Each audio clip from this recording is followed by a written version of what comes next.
नमस्कार साथियों, 78th independence day की आप सभी को बहुत बहुत शुभकामनाएं। और सही मायने में कहूँ तो पूरी तरह से शुभकामनाएं नहीं, क्योंकि ये जो हमें आज़ादी मिली है बहुत आसानी से नहीं मिली है और बहुत मुश्किलों से मिली है, जिसके पीछे हमारे ग्रेट इंडियन फ्रीडम फाइटर्स ने अपने जानों की आहुति दी है, अपने लाइफ को स्टेक पे लगाया है। और बहुत सारे सेक्रीफाइसेस के बाद हम लोगों को ये 1947 में 15 अगस्त को ये दिन मिला, जो आज हम लोग सेलिब्रेट कर रहे हैं ऑन दिस 15 अगस्त 2024 में। आज़ादी के 77 ईयर्स के बाद भी आज भी साथियों, जो देश आज हमारे सामने है और जो सोसाइटी के नॉर्म्स हैं और जो कंडीशंस हैं, बहुत सारी चीज़ें वो पूरी तरह से उस तरह नहीं है जिस तरह से शायद हमारे फ्रीडम फाइटर्स ने सोचा होगा उस वक्त, जब वो सेक्रीफाइस कर रहे होंगे अपने लाइफ्स को। तो मैं आज क्यों ये सब चीज़ कह रहा हूँ, तो ये मेरी आवाज़ नहीं है, ये हमारे इंडियंस के बहुत सारे यंगस्टर्स की और जो सच में अच्छा बदलाव चाहते हैं उन सब की आवाज़ के थ्रू मैं कहना चाह रहा हूँ कि आज भी हमारे देश में बहुत सारे चैलेंजेस हैं जिन्हें हमें ओवरकम तो करना ही है, और साथ में ये भी सोचना है कि इतना समय क्यों लग गया कि आज तक भी ये चैलेंजेस हमारे से दूर क्यों नहीं हो रहे हैं। अब जब मैं ये बात कर रहा हूँ चैलेंजेस की, तो मेरा कहने का मतलब ये नहीं है कि हमारा देश बहुत ख़राब है या हमारा देश बहुत पीछे है। ना ना, ये बात मैं बिल्कुल नहीं कहता हूँ। हमारा देश बहुत अच्छा है, पर और भी अच्छा हो सकता है। जिस लेवल पे हमारा कंट्री अभी वर्ल्ड में one of the fastest growing economy है हमारी, पर बहुत सारी चीज़ें हैं जो सही करना ज़रूरी है, जो मुझे लगता है। और आप लोग भी मेरी बातों से कहीं ना कहीं अग्री करोगे ही। रिसेंटली ओलंपिक कंक्लूड हुआ, जहाँ पे हम लोगों ने टोटल ब्रॉन्ज सिल्वर मिला के 6 मेडल्स लिए, और हमारा रैंकिंग बहुत पीछे था। हमारा इंडिया का रैंक ओलंपिक में 71st आया आउट ऑफ 84 कंट्रीज़। तो ये दिखाता है कि कहीं बहुत सारी एरियाज़ है जहाँ हम लोगों को ऊपर उठना है और इस एरिया में ध्यान देना है। साथियों, हमारे देश में अनएम्प्लॉयमेंट का जो मुद्दा है, ऐसा रिपोर्ट एक पढ़ा है मैंने कहीं, जहाँ लिखा था कि पिछले 45 ईयर्स में वो एक पीक पे है। तो ये पीक पे जाने का रीज़न ये नहीं है कि हम ग्रो नहीं कर रहे हैं, साथ में हमारी पॉपुलेशन भी बढ़ रही है, जनसंख्या भी बढ़ रही है। पर जिस तरह से जनसंख्या बढ़ रही है तो उस तरह से देश ग्रो हो रहा है। तो एम्प्लॉयमेंट्स क्रिएट करना और ऐसे स्कीम्स लाना जो स्टार्टअप्स को या एग्जिस्टिंग ऑर्गेनाइजेशंस को सपोर्ट करे लीगल वे में, और कंट्री के जो यूथ हैं, युवा हैं, जब वो कॉलेज से पास आउट होके आते हैं तो वो एम्प्लॉयबल हो, इस तरह से स्किल्स डेवलप करना होगा। तो इस नज़रिए को ध्यान में रखते हुए देखा जाए तो बहुत अनएम्प्लॉयमेंट बढ़ गई है देश में। यहाँ गवर्नमेंट को और हम लोगों को, हम सब लोगों को इम्प्रूवमेंट की ज़रूरत है और यहाँ ध्यान देने की बहुत ज़रूरत है। बात करूँ अगर मैं दूसरे मुद्दे की, तो हमारे देश में गरीबी जो कि है पोवर्टी, पोवर्टी एक वो परिस्थिति है जहाँ पे इंसान अपने बेसिक नीड्स को पूरा नहीं कर पाता, लाइक। और वो जनसंख्या है हमारी लगभग 140 करोड़ में 22% around people are still below poverty line, जो कि 30 करोड़ की पॉपुलेशन होती है। तो 30 करोड़ मतलब कि आप देखे जाए तो दुनिया के कई कंट्रीज़ से पॉपुलेशन ये बहुत ज़्यादा है। और इमेजिन करो दोस्तों, अगर आपको 2 वक्त का खाना ना मिले, शुद्ध पानी ना मिले, प्योर वाटर ना मिले पीने के लिए, even after 77 years of independence, तो कहीं ना कहीं लगता है कि हम लोग कहीं पीछे रह गए हैं। तो यहाँ सोचने की ज़रूरत है, इन लोगों के लिए क्या किया जा सकता है, ऐसी कौन सी स्कीम लाई जाए या क्या किया जाए जो यहाँ ध्यान पड़े। तो ये सब चीज़ों में ध्यान देने की ज़रूरत है हमें।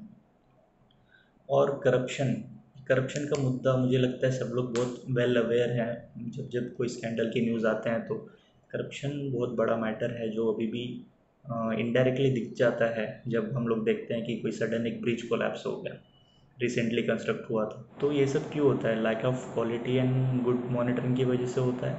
तो हम लोगों को यहाँ ध्यान देना है और आगाह करना है सरकार को या प्राइवेट बॉडी को जो भी ये काम कर रहा है कि this is not acceptable any more. And अब बहुत हो गया, 77 ईयर्स के बाद भी हम लोग इस परिस्थिति में है जहाँ करप्शन पूरी तरह से नहीं जा रहा। जितना कम हो सके उतना देश के लिए अच्छा है।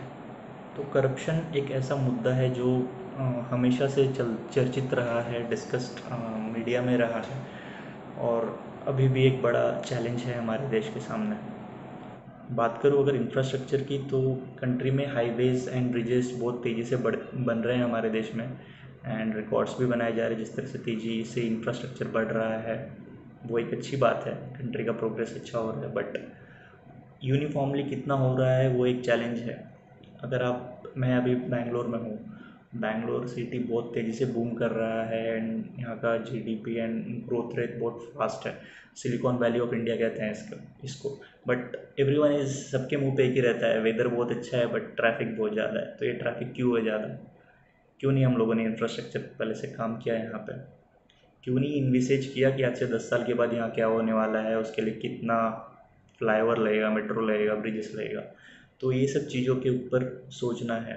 Government stability and vision, long term vision होना बहुत ज़रूरी है in order to like proper develop country में अगर हम जाना चाहें तो। अभी तो कंट्री ने, गवर्नमेंट ने एम रखा है 2047 का। तो आई होप कि ये डेट आगे एक्सटेंड ना हो। मुझे जहाँ तक याद है, डॉक्टर एपीजे अब्दुल कलाम, जो आप देख रहे होंगे पीछे फोटो में, उन्होंने इंडिया 2020 का टारगेट रखा था डेवलप भारत का। तो वो डेडलाइन तो चली गई, हम लोग 2024 में आ गए हैं और आज भी बहुत सारे चैलेंजेस हैं हमारे सामने। उसके बाद अभी रिसेंटली एक बहुत बड़ा ऐसा हीनस क्राइम हुआ है कि बताते हुए भी शर्म आती है, बट क्या करें, इस सोसाइटी के हम हिस्सा हैं, तो इस बात को अगर खुल के नहीं बोला जाए और इसका बहुत तेज़ी से बहिष्कार ना किया जाए, क्रिटिसाइज़ ना किया जाए, रेजिस्ट ना किया जाए सब चीज़ों को, तो पता नहीं कब जाके रुकेगा। रिसेंटली कोलकाता में एक लेडी डॉक्टर जो ऑन ड्यूटी थी, उसके साथ जो क्राइम हुआ है वो most of you are aware of that. And ये बोलते हुए भी बड़ा दिल दहल जाता है कि आज भी हमारे देश में ये सब चीज़ हो रहा है। और कितने शर्म की बात है कि हम लोगों को रोड पे आना पड़ता है, बहुत सारा प्रोटेस्ट करना पड़ता है, तब जाके ऐसे दरिंदों के खिलाफ कुछ स्ट्रॉन्ग कार्रवाई हो पाती है। क्यों ना 2012 के निर्भया केस के बाद हम लोगों ने कुछ एक स्ट्रॉन्ग लॉ लाया, जब ऐसे कुछ रेप केसेस हमारे देश में होते हैं तो मतलब क्यों हम लोगों को रोड पे ही आना पड़ता है? मेरा ये सवाल गवर्नमेंट से है, शायद मैं ना उतना समझूं, बट क्यों ना हम लोग इसके ऊपर एक स्ट्रिक्ट लॉ लाएं, जहाँ ऐसे इलिटरेट और ना समझदार और हराम, क्या बोलूँ मैं, मतलब ऐसे फालतू लोग ऐसा सोचने पे भी मत सोच भी ना जाए वहाँ, ऐसा कुछ लॉ हम क्यों नहीं ला सकते ये सब चीज़ों के खिलाफ? मुझे कमेंट में बताइएगा अगर आप कोई लीगल टीम से हो, कोई चैलेंज है ऐसा कुछ स्ट्रिक्ट लॉ लाने में हमारे देश में फॉर सच क्राइम। देन उसके बाद जो हमारे पास चैलेंजेस हैं इन्वायरमेंट को लेके, चैलेंजेस को लेके, वो है पोल्यूशन का, प्रदूषण को लेके। हमारे देश में आप टॉप 20 सिटीज़ सर्च करोगे दुनिया में मोस्ट पोल्यूटेड, तो उसमें से इंडिया के 5 से 10 नंबर की सिटीज़, 5-10 नंबर सिटी आ ही जाएंगे। दिल्ली एंड ऑल, ये सब जानते हैं हम लोग। तो ये सब चीज़ों के ऊपर भी हम लोगों को काम करना है, और किस तरह से हम लोग प्रदूषण कम किया जा सके, day to day user behaviour कैसे चेंज किया जा सकता है, जिससे हमारा पर्यावरण स्वस्थ रहे, लोग स्वस्थ रहें, देश में सुरक्षित फील करें, सब लोग सेफ फील करें। हैप्पीनेस इंडेक्स के बारे में आप लोग जानते होंगे, जहाँ इंडिया बहुत बैडली रैंक करता है। तो ये सब चीज़ें हैं जहाँ मुझे लगता है खुल के बोलनी चाहिए।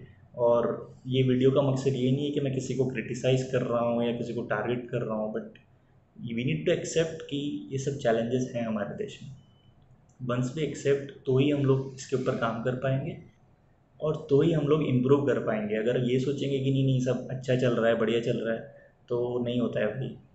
तो मेरा यही रिक्वेस्ट है आम आदमी से भी, क्योंकि because we are a democratic country. अगर हम लोग चाहेंगे स्वार्थ जैसा डिसीजन लेना, लाइक सेल्फिश टाइप की, मुझे ही, I am, don't take me wrong, but मुझे ही रिजर्वेशन चाहिए, मुझे ही सब चाहिए, तो फिर आप ब्रॉड लेवल पे नहीं सोच रहे हो दोस्त, बड़े लेवल पे आप नहीं सोच रहे हो।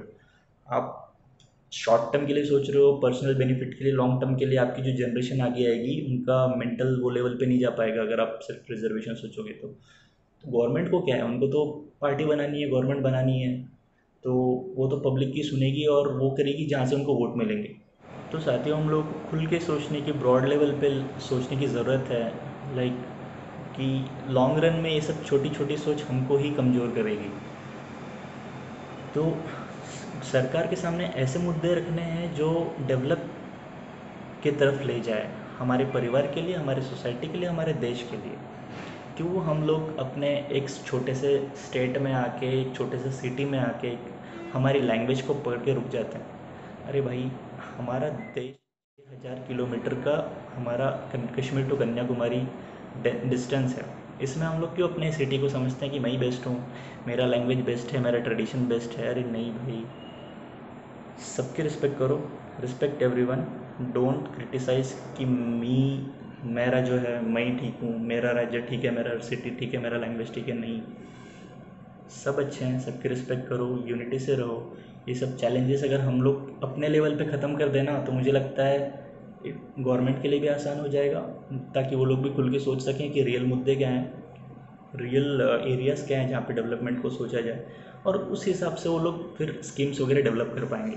अगर हम लोग छोटी सोच रखेंगे तो उनका भी सोच वैसे ही आता है, क्योंकि डेमोक्रेसी है, वो लोग को वोट चाहिए तो वो लोग यही चाहेंगे कि पब्लिक क्या चाहती है। तो हमको as a public we need to, हम लोगों को क्लियर होना चाहिए लॉन्ग रन में कि हमारे लिए क्या सही है, और इसके लिए एजुकेशन बहुत ज़रूरी है। और मेरा मानना है जिस तरह से एजुकेशन हमारे देश में बढ़ रहा है और अच्छे से स्कूल्स कॉलेजेस में डेवलप हो, बच्चे और अच्छे से पढ़ के निकले। दो लोग जो बहुत इम्पोर्टेंट रोल प्ले करते हैं करियर में, जो कि नेशन को बना सकते हैं, वो है पहले तो आपके पेरेंट्स, दूसरे आपके टीचर्स। तो टीचर्स आप लोगों को इंस्टीट्यूशंस में ही मिलते हैं मोस्टली, और तो एजुकेशन बहुत मैटर करता है ये सब चीज़ों को माइंड डेवलप करने में।